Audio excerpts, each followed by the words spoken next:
The risk of flooding is growing each year due to climate change, and the capacity of floodplains and rivers is decreasing mainly due to urbanization. Moreover, a heavier and more intense rainfall is causing the water levels to rise.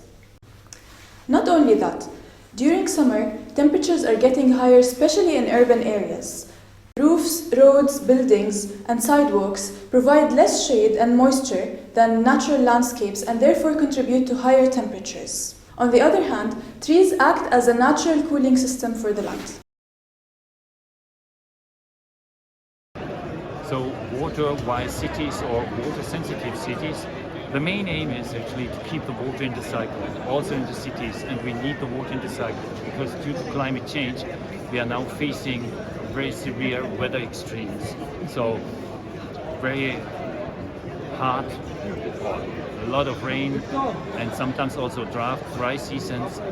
That's why we need these water-sensitive cities to keep the water in the water cycle.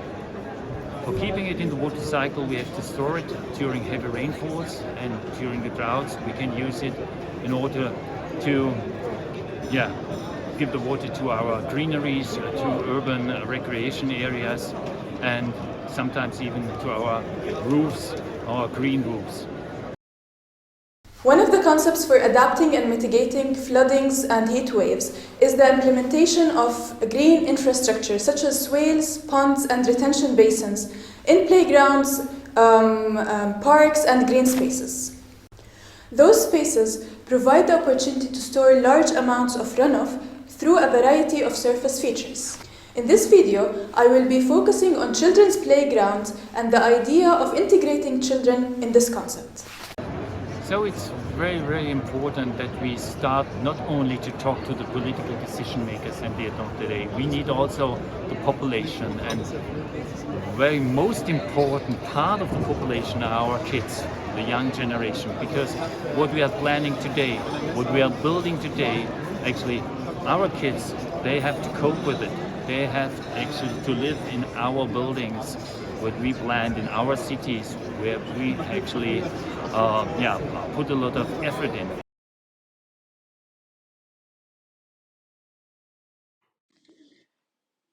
For this project, we're focusing on the city of Bonn, and specifically on the area of Vilich-Müldorf.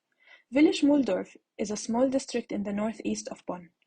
The area is only around 1.6 kilometers square, but it's heading towards becoming a water-sensitive district. This video is focused on this children's playground in particular. Here we have the Mühlenbach passing. And here we have a children's playground, which is very close by to a kindergarten right here.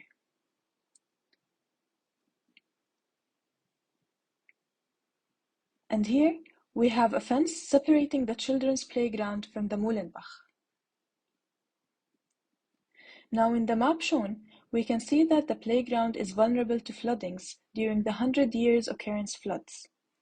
Although the 100-year occurrence is a long time, it is still important to implement a protection measure because of the changing climate and especially that we are including children. This is a current view of the playground. A suggestion to what can be done is removing the fence and connecting the park with the small river. Of course, with continuous monitoring of the river's quality and implementation of a treatment system just before the playground if needed to ensure the safety of the children. This would give more space for the river in case of floodings in winter and also allow children to connect with nature and explore more. Another suggestion is lowering the ground level below the normal ground level to act as a catchment area for rainwater or flooding water. This also can be done in a way where there are ponds or basin-like structures that can be utilized for playing, for example for skateboarding or as shown in the pictures in the Gymnische Mule Wassererlebnis Park. Another example is the Water Square in Rotterdam, Netherlands. Rotterdam is working to become a resilient and 100% climate-proof city by 2030. The Water Square holds 3 large rainwater collection ponds, which without rain are used as amphitheaters, basketball and volleyball courts, and skateboarding rinks. Those were just a few examples of how to design a flood-resilient, multifunctional children's playgrounds.